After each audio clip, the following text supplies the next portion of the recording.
Hello everyone. 10%.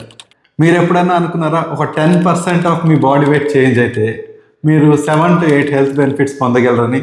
Yes, this is very important. ఈ 10% అనేది చాలా క్రిటికల్ నెంబర్.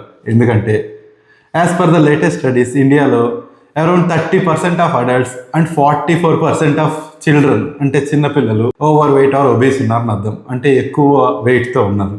సో మీరు ఓవర్ వెయిట్ ఆర్ ఒబీస్ ఉన్నారు అంటే ఎలా తెలుసుకోవాలంటే చాలా సింపుల్ ట్రిక్ చెప్తానండి. ఫస్ట్ సింపుల్ ట్రిక్, మీరు హైట్ ఎన్ని సెంటీమీటర్లు ఉన్నారో అందులోంచి 100 తీసేస్తే దానికంటే ఎక్కువ వెయిట్ ఉన్నారంటే మీరు ఓవర్ వెయిట్ అని అర్థం. సపోజ్ మీ హైట్ కానీ 160 సెంటీమీటర్స్ అయితే 160 - 100, మీరు 60 కేజీల కంటే ఎక్కువ ఉన్నారంటే మీరు ఓవర్ వెయిట్ అని అర్థం. ఇంకో సింపుల్ రూల్ ఏంటంటే, పొట్ట ఎవరికి బయటికి రాకూడదండి. మీకు కానీ పొట్ట ఇలా బయటకు వచ్చిందంటే దాని అర్థం మీరు ఓవర్ వెయిట్ ఉన్నారని అర్థం. సో మీరు ఓవర్ వెయిట్ ఉన్న వాళ్ళందరూ ఒక 10% ఆఫ్ బాడీ వెయిట్ తగ్గితే, అంటే సపోజ్ 70 కేజీస్ ఉన్న వాళ్ళు జస్ట్ 63కి వస్తే, 80 కేజీస్ ఉన్న వాళ్ళు 8 కేజీలు తగ్గి 72 కేజీలకు వస్తే మీకు చాలా హెల్త్ బెనిఫిట్స్ ఉంటాయి. దాంట్లో ఇంపార్టెంట్ ఏంటి అంటే, మీ బీపీ 10 mm నుంచి 15 mm ఆఫ్ హెచ్జీ తగ్గుతుంది. అంటే ఒక బీపీ ట్యాబ్లెట్ తగ్గించేసేయచ్చు. మీ కొలెస్ట్రాల్ ఒక 30 to 40% కొలెస్ట్రాల్ తగ్గుతుంది. సో నైట్ వేసుకునే కొలెస్ట్రాల్ ట్యాబ్లెట్ తగ్గించవచ్చు. మీరే ప్రీ డయాబెటిక్ కానీ నాన్ డయాబెటిక్ పేషెంట్స్ అయితే మీకు డయాబెటీస్ వచ్చే రిస్క్ సగం వరకు తగ్గిపోతుందండి. అంటే 45 to 50% తగ్గిపోతుంది. ఒకవేళ మీరు ఆల్రెడీ డయాబెటిక్ పేషెంట్స్ అయ్యి ఉంటే మీ ట్యాబ్లెట్స్ వేసుకుంటున్నారంటే HbA1c మీరు 3 monthsకి ఒకసారి చేయించుకునేది 1 to 1.5% అనేది తగ్గిపోతుంది. నెక్స్ట్ ఇంపార్టెంట్ థింగ్, మీకు ఫ్యాటీ లివర్ అనేది ఈ మధ్య చాలామంది రొటీన్గా అల్ట్రాసౌండ్ చేసుకున్న వాళ్ళకి అందరికీ grade 1 or grade 2 fatty liver అనేది వస్తుంది. దీనివల్ల చాలామంది లేటర్ స్టేజెస్లో సిరోసిస్ అనే డిసీజ్ కూడా రావచ్చు.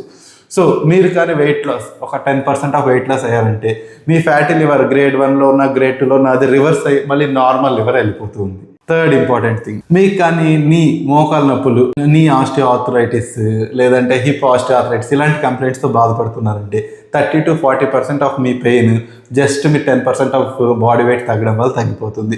లేదు మీకు ఏదైనా డిస్క్ ప్రొలాప్స్ ప్రాబ్లం ఉందంటే ఇది కూడా ఒక 20-25% పెయిన్.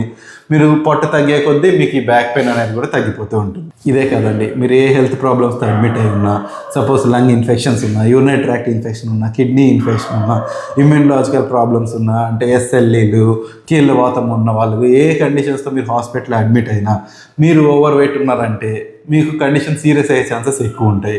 ఆ సీరియస్ కండిషన్స్ నుంచి మీ ప్రాణాలు పోయే ఛాన్సెస్ కూడా ఎక్కువ ఉంటాయి. అదే కానీ మీరు 10% ఆఫ్ వెయిట్ లాస్ అయ్యారంటే మీకు ఏదైనా మెడికల్ కండిషన్ వచ్చినా వెంటనే రెడ్యూస్ అవుతుంది. తక్కువ మందులకే రెస్పాండ్ అవుతారు. ఇంట్యుబేషన్ అంటే వెరీ క్రిటికల్ వెంటిలేటర్ మీదకి వెళ్ళడం అలాంటివన్నీ తగ్గుతూ ఉంటుంది.